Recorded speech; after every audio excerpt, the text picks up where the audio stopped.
Bueno, ahora sí, es un placer realmente. Pido un fuerte aplauso para saludar a Taylor Hawkins, nada más y nada menos, baterista de la banda Foo Fighters. Tenemos a Paul Gallinato que nos va a ayudar con la traducción también. Taylor, it's a big pleasure to have you here in Vorterix. Rama, here, how are you? I'm good, how are you, Rama? Very excited, you are one of my idols, my hero. I love you, man. Oh, nice. Yeah. Nice. And we have a translator, he's Paul Gallinato. He's a close friend from Rami Jaffe and Gabby, the manager of the band. Hey, Taylor. Rami Jaffe and Gabby. He will help us with the translate of the interview. It's okay, Taylor? Perfecto, yes. Where are you right now? Le pregunto dónde están ahora. Where are the Foo Fighters right now? I'm at our studio, actually. In the 606 studio? 606 Studios, yep. Oh. I sure am. Bueno, dice que está en el 606 studio. One of my dreams is to visit that fucking studio, Taylor. Did you just say a bad word on the air? It's one of my biggest dreams is to go to visit and to play the drums also. I'm a drummer. Oh, there you go, really. So am I, man. Okay. Bueno, le digo que uno de mis sueños... What? You would like it at this studio because there's a lot of drums. Okay, dice que me va a encantar el estudio porque tiene un montón de baterías. Well, we are waiting for the new album, Concrete and Gold. What can you tell us about this new album? Le pregunto qué nos puede adelantar de este nuevo disco de los Foo Fighters. It is loud. Yeah. It's heavy. There's it's probably our most sort of trippy record. Our most sort of psychedelic record, I think. It's pretty out there, but I like it. It's sonically experimental for us, I would say. ¿Querés que te ayude ahí? Sí, dale, ahí te dejo a vos, Paul. Estaba diciendo que el disco nuevo es fuerte, pesado y algo psicodélico, algo así como experimental, que viene con una rosca novedosa para ellos, algo diferente. Yes, and Taylor, you work with a new producer, with Greg Kurstin from the Bird and the Bee, songwriter also with Adele, Pink. What is the change of this producer for the band? Well, we need to change up our situation every couple records, or else we'll start making the same records over and over again. And Dave met this character, Greg Kurstin, on vacation down in Hawaii, and they just kind of became friends. And we were really, both me and Dave were big fans of the Bird and the Bee record. The first one's amazing, and you know, we just wanted to try something different. And instead of, you know, we've done 2 records with Butch Vig, and you know, change it up a little bit, you know. And I think we did. ¿Me Sí, meto yo? dale directo. Listo, dice que Dave lo conoció en Hawái, a Greg Kurstin, que ahora te cuento una anécdota, porque fui a la secundaria con él. Somos compañeros de secundaria con ese productor. Oh, Sí, después ahora le comento a Taylor. Y bueno, dice que se conocieron y habían charlado, se llevaron muy bien, y justo ya después de 2 discos con Butch Vig tenían ganas de hacer algo diferente, y bueno, así se dio. Hey Taylor, this is Paul, can you hear me? Yes, I can. How you doing, buddy? This is your host from the Delta Cruise. from the boat. I went to high school with Greg Kurstin. Oh, yeah, dude. I remember you. Bro? Hey, I went to high school with Greg Kurstin. We were in jazz class together. No way. And Gabby Skolnick. And Gabby Skolnick? Well, Yeah. Did Gabby and Greg go to school together? I don't know if they were the same year. They might have been the same year. I'm a little older, so I would have been a year older than Gabby. I think I would have been in, like, 12th grade when she was in 11th. Cool. Are you still Isn't that doing cool? those boat trips? What's that? Yeah. Are you still doing the boat trips down there? Yeah, I do those. That's my brother-in-law's boat, so we do that just for fun. But I have other stuff going on. I do some music. I bring bands down, and I own a youth hostel. No, I know that. No, I knew that. I knew that. You did stuff with Rami as well. I know you did. That's right. We've been friends with Rami like 30 years, 25 years. Well, I just wanted to say that boat trip was amazing, dude. So glad you still remember. I have some good pictures from that. So one day, if I can, I'll send those out to you. Yeah. With Joan, jamming with Joan on the bongos. Joan, that's right. You remember that? Right. Ahora, I forget. Now I'm going to translate this part of the interview because Paul lo invitó, estuvieron los Foo Fighters en el año 2012 en el bote, estuvo ahí Taylor Hawkins, tocó el bongo. Paul también fue al colegio con Greg Custin, el nuevo productor del disco de Foo Fighters, también con Gaby, así que hay un vínculo. Taylor, you know, in 2015, I was invited also to the boat, but you didn't go there. Nate and Rami were traveling in the Delta. Yeah, no, we broke it up into 2 days. I did one day. Excuse me. I did one day with Joan, Jet, and some other people, and then the next time, all the band did it together. Right. No, Taylor, he's talking about a few years later in 2015. I think we also went out on a boat cruise, and I think that time it was just Nate and Rami. Oh, okay. Yeah, we missed you guys. It was cool, though. It was a fun little ride. That was like 2 years ago. 2015, you guys were here again. Bueno, tengo cierta información hablando de este nuevo disco. Tiene 11 canciones, pero hay una en particular que se llama Sunday Ray, donde graba la batería Paul McCartney y donde el que canta es justamente Taylor Hawkins. Taylor, how was it to have a Paul McCartney playing the drums in the song Sunday Ray? Can you tell us something about that song, Magic, with that drummer, Paul McCartney? Well, it was amazing. I mean, it was an honor to play music with Paul McCartney, and then to watch him lay that drum track was pretty magical. I mean, he's just such an amazing musician. So, I mean, it was definitely like a treat to get to see how he does it, and he was just so effortless. ¿Te traduzco ahí? Sí, translate. Sí, dice que bueno, que fue una experiencia mágica verlo a él tocar la batería y una cosa en particular fue que lo hacía con nada de esfuerzo, como le salía como un natural, como el gran músico que es. Para él fue una experiencia increíble poder observarlo, vivirlo en persona, el talento de Paul McCartney. Taylor, solo escuchamos dos canciones, dos adelantos de este nuevo disco que es Run and The Sky's a Neighborhood. Le quiero preguntar cuál de las canciones es su preferida de este nuevo disco. Taylor, we only got to hear 2 songs from this new album. We want to know which one would you choose as your favorite song? Favorite. Yes. I would have to say my favorite would be that's a tough one, man. That is a tough one. I would say it'd have to be Dirty Water. Dirty Water is track number 6. Yep. Yeah. I like that one a lot. I think it's I love the verses. I love the verses. It reminds me of like Jerry Rafferty or something almost.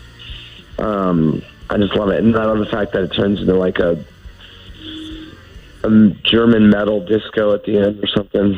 I like the difference between the two parts a lot. Ahí, ayúdame, Paul dice que la canción preferida es Dirty Water. Su canción favorita es una que se llama Dirty Water. No la conozco personalmente, pero él dice que la canción está como dividida en 2 partes y la última parte es una especie de disco metal alemán, una cosa que es media rara y única. Y bueno, ahí tendríamos que escucharla para entender bien a qué se refiere, pero debe estar muy copado, muy bueno. Le quiero preguntar también por la influencia, por la inspiración que le genera siempre a la banda escuchar a Lemmy Kilmister, Motorhead en este nuevo disco. Taylor, what does Motorhead and Lemmy means to the Foo Fighters, like an inspiration? He was a huge inspiration. I mean, besides just being a really wonderful, great dude, he really was an amazing guy. I think he was a huge influence on Dave musically. And he just really, he personifies rock and roll more than probably anyone, I mean, he to me was straight up rock and roll, no question. And the same way, Can I jump in? Yeah, translate. Dice que bueno, una gran inspiración Lemmy Kilmister para ellos y particularmente para Dave, y que era un gran tipazo, y que de alguna manera personifica lo que es el rock and roll, o sea, es como rock and roll hecho persona. Y bueno, por eso una gran inspiración para él y la banda, y supongo que lo sigue siendo en este disco. Ok, le quiero preguntar a Taylor, toca ya hace 20 años en los Foo Fighters, arrancó en el año 1997, Taylor tocaba con Alanis Morissette cuando recibió el llamado de Dave Grohl, justamente. Taylor, I want to travel to 1997, 20 years ago. What do you remember about your first sessions playing the drums with the Foo Fighters? My first sessions? Yeah, so what do you remember about 1997, your first sessions rocking with Foo Fighters with Dave? I just kind of remember I had to sort of change the way I'd been playing for the last 2 years with Alanis Morissette because it was such a different feel. So I was doing all this sort of syncopated sort of funk sort of thing or whatever, which was very of the time. I was trying to sound a lot like Steve Perkins from Jane's Addiction, pretty much, and a lot of the other drummers of that era. And then I just really had to kind of go back to my earlier roots of just kind of playing straight ahead rock and roll, which was the Foo Fighters. And I just really kind of changed I just had to sort of look at the drums differently again, which was good for me. I mean, it changed my drumming completely. Translate. ¿Te puedo traducir lo que dice? Dale. Es muy interesante lo que dice. Dice que en los 90, cuando tocaba con Alanis Morissette, tenía un estilo más sincopado, un estilo que se estaba dando mucho en esa época, donde los ritmos eran un poquito más por ahí complicados. Y bueno, su influencia era Avery de Jane's Addiction, un gran baterista también con mucha sincopación.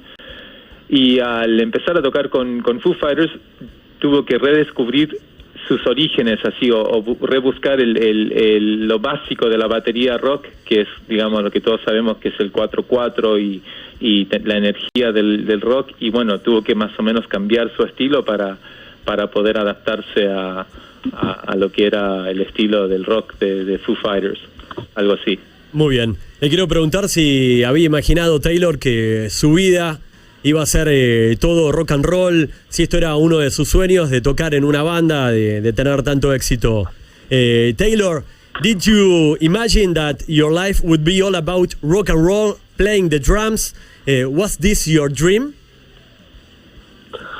Absolutely. I mean, it was definitely just a dream. I mean, I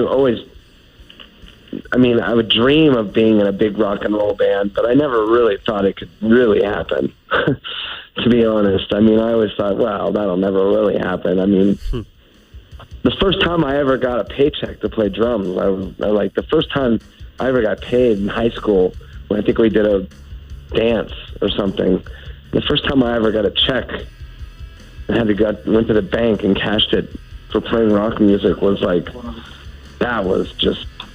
that was mind-blowing to begin with. So to have it become something that I get to do every day is for a living, and a really good living, is a dream come true. No question. Translate. Right, I'll translate that for you. Dice, bueno, para él siempre fue un sueño, pero lo más importante que destaca fue su primer paycheck, que es como un recibo de sueldo, que allá se paga con un cheque, y que él lo pudo llevar al banco y cobrar ese sueldo fue asombroso para él, y realmente ahora es un placer de la vida poder vivir de esto, pero destacando ese primer cheque. Bien. Taylor, le quiero preguntar cuál es el músico que más admira. Who is your favorite musician of all times? Favorite new what? One more time, sorry. Which is your favorite musician of all the time? Of all time? Yes. Of all time? Yes, like your idol in the music. Well, probably Dave Grohl. Huh. Dave Grohl in Nirvana or Dave Grohl in the nowadays in the Foo Fighters? All inclusive. The whole thing, yeah. I mean, he is probably my biggest influence. There's no question, because I've learned so much just being in his band for the last 20 years. I mean, he really taught me how to make records, how to play drums on records, how to sing on records, how to play guitar on records, how to build songs for a record. I mean, I learned just literally by watching him. I mean, when I joined this band, I didn't really know shit. I knew how to play drums. Yeah. A little bit. Okay. And he kind of made me a better drummer and just taught me everything. So, like, you know, over half of what I know, I have to give to Dave for teaching me. So, I mean, he's one of the greatest musicians of all time. He is right there with a Paul McCartney or one of those cats. You know, he just is. He's one of those assholes who can do it better than everyone else. Okay. Let me jump in there for you, Taylor. Dice, bueno, que su gran inspiración, el músico más influyente, sí, que más admira. Que más admira es Dave Grohl, y después da una lista de razones impresionantes, porque dice que gracias a Dave, él aprendió a tocar la batería, a grabar discos, a cantar en un disco, a hacer todo lo que implica grabar a ese nivel, y él dice que más del 50% de lo que él sabe se lo debe a Dave Grohl, y además dice que Dave Grohl está para él ahí arriba con los Paul McCartney en el mundo del rock and roll, el mundo de la música, que es un tipo, bueno, asombroso a ese nivel. Ahí está.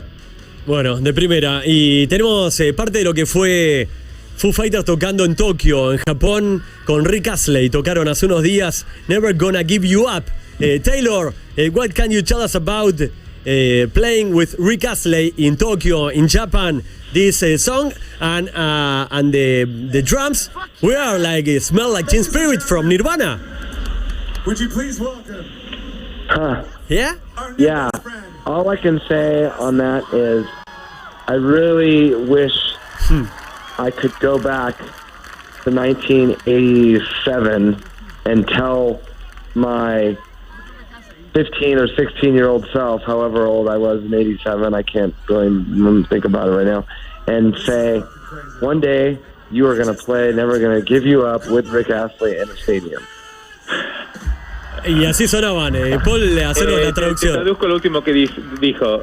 Dijo que él quisiera poder regresar en el tiempo al año 87, o que no sé qué año habrá sido. Sí, 87. A decirle a él mismo, a su mismo, que algún día él va a estar tocando Never Gonna Give You Up con Rick Astley en un estadio. Eso sería su gran sueño, de poder hacer eso. We are playing right now the video. Subí el volumen. Taylor, and the rhythm of the drum is Smell Like Teen Spirit in this Never Gonna Give You Up. We know. We did that on purpose, man. We thought it was hilarious. And funnily enough, it turns out there was already a mashup on YouTube of Smells Like Teen Spirit and that song, but it was nowhere near as good as ours.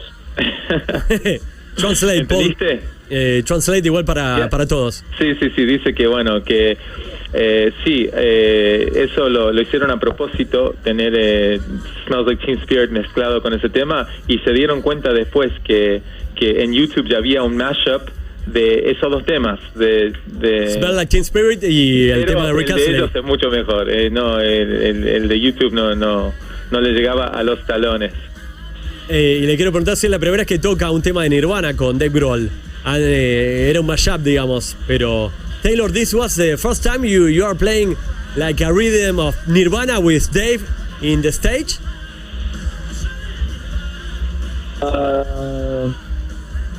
I don't know. Yeah, I guess so. Yeah, it's magic. I never really thought about it. I never really thought about it, but yeah, I suppose so. Yeah, we have never played any Nirvana songs ever, and I don't imagine we ever will. I guess that's probably as close as we'll ever come to playing a Nirvana song together as the Foo Fighters. Paul Translate, bueno, dice que sí, que probablemente es la primera vez que se da cuenta ahora con esta pregunta que terminaron tocando algo en Nirvana con Dave arriba del escenario, como Foo Fighters. Sí, dice que para él parece que la primera vez y quizás la última vez o la única vez, porque no cree que como banda Foo Fighters van a estar tocando temas de Nirvana, así que esa habrá sido para él por lo menos la primera vez que recuerda. Le quiero preguntar a Taylor cuál es su canción preferida de Nirvana. Taylor, and as a drummer, which is your Nirvana song, the one that you most love, enjoy to play, to listen?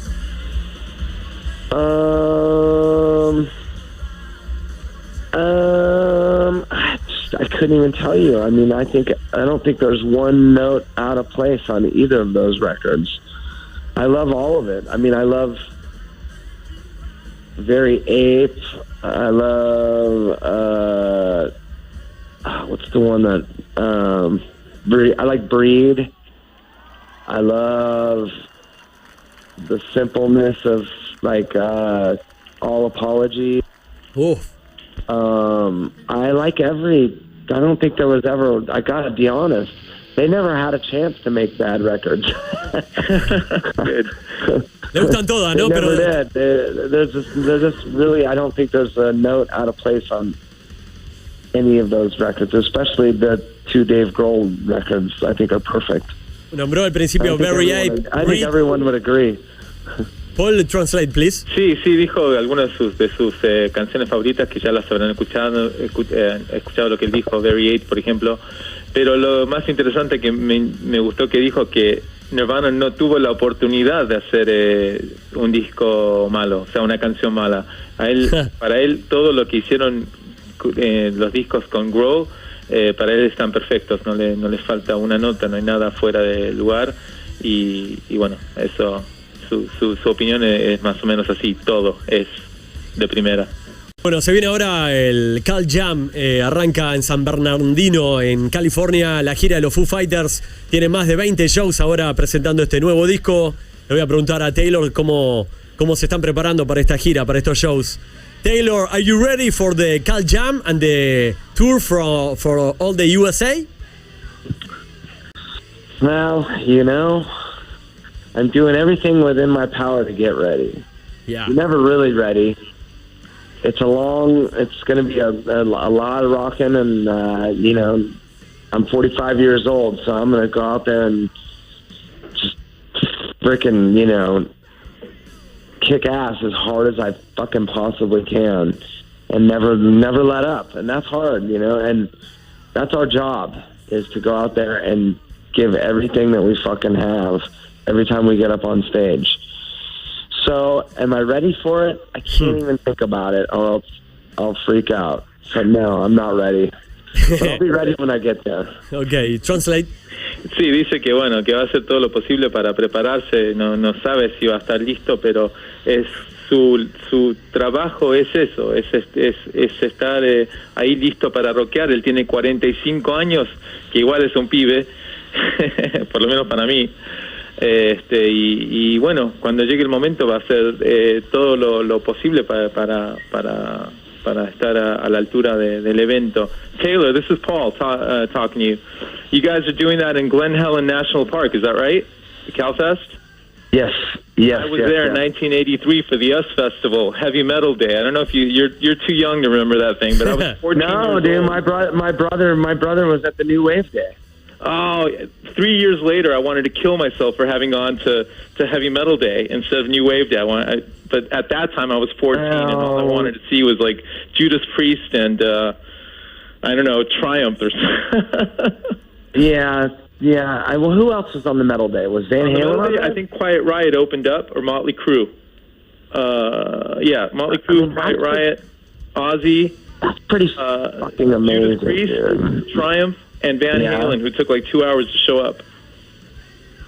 Yeah, I mean, Van Halen made you guys wait for 2 fucking hours? Oh my God, it was horrible. I was a little kid. I was 14. I went on my own with my best friend.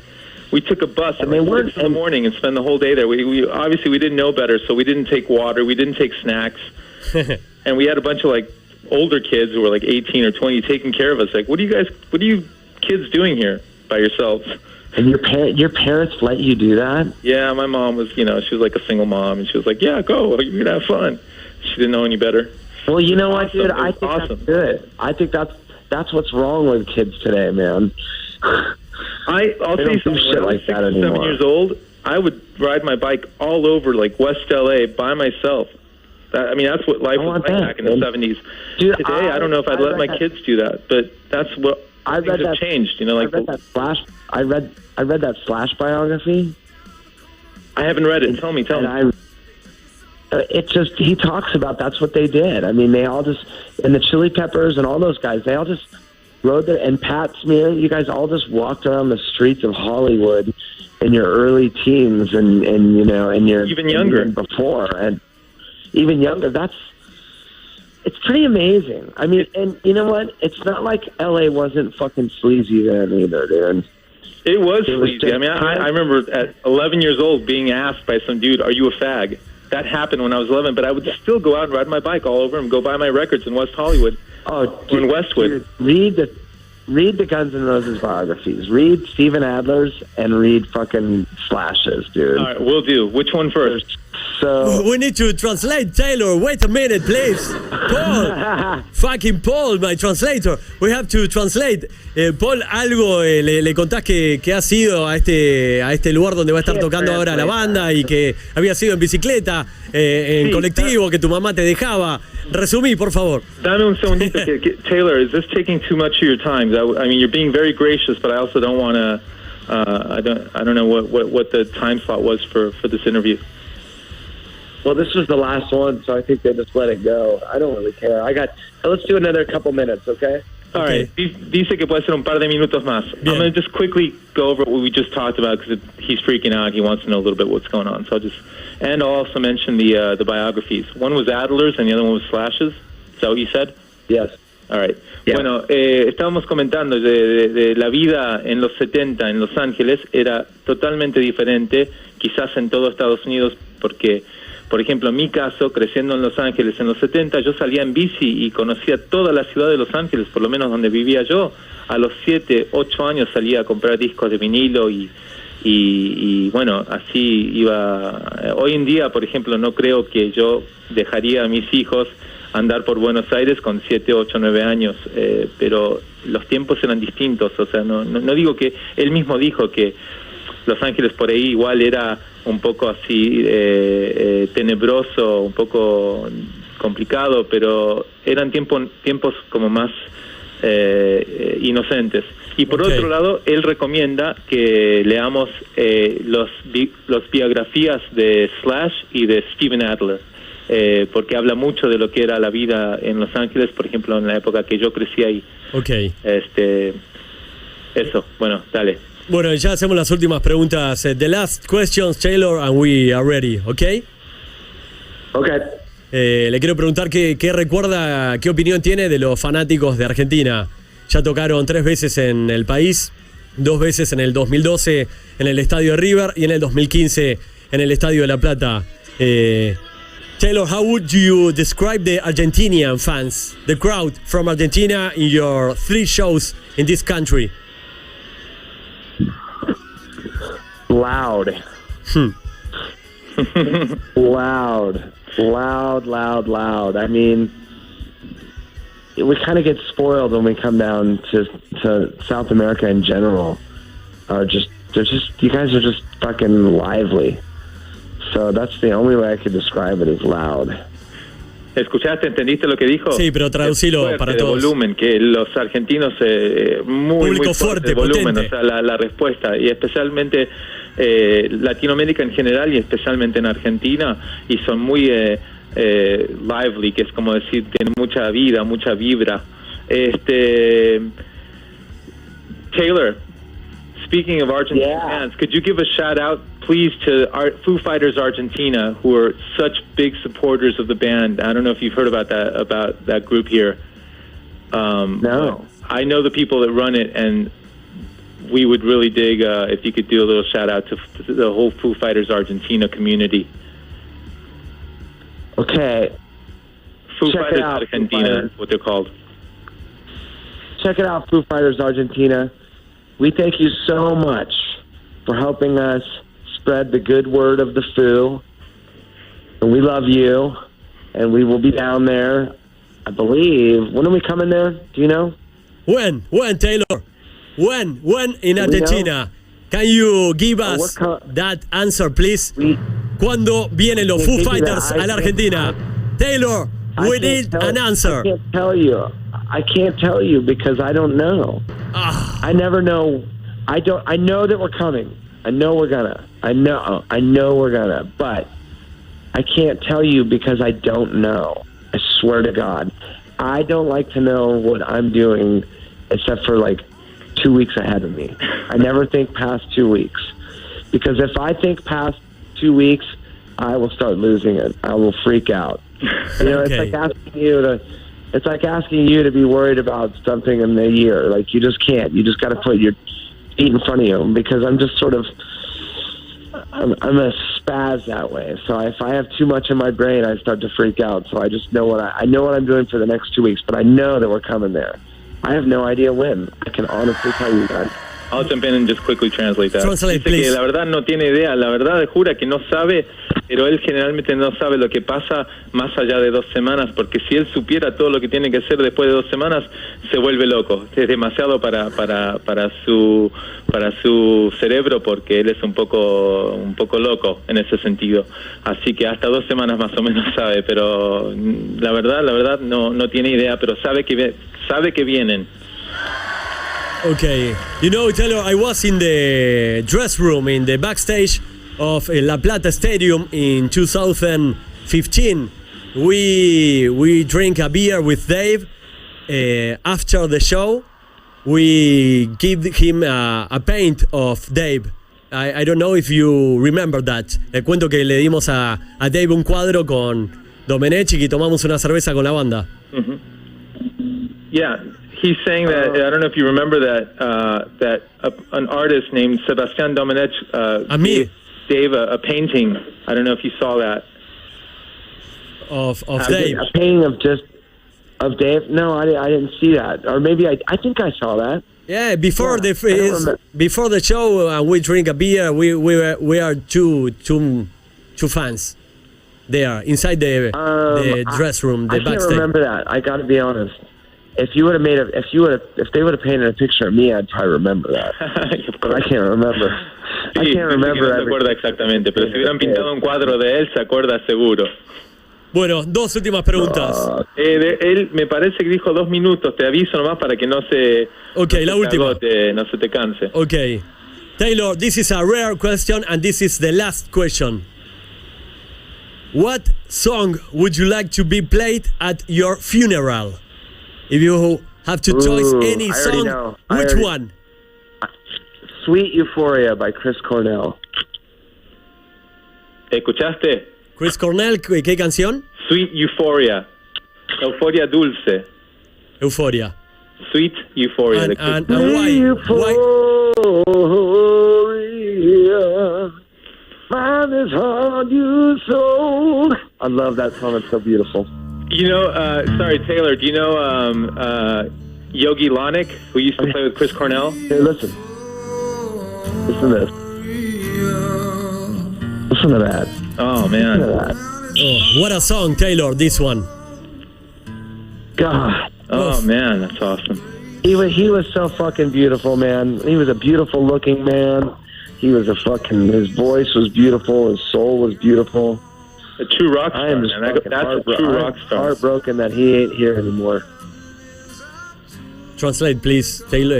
Dice que era un hombre hermoso, un hombre lindo de ver, un hombre lindo como talento, y la verdad lo extraña mucho y no puede creer que no esté con nosotros, que no esté más con nosotros. Y él dice, escucha esto, sentilo, listen to that.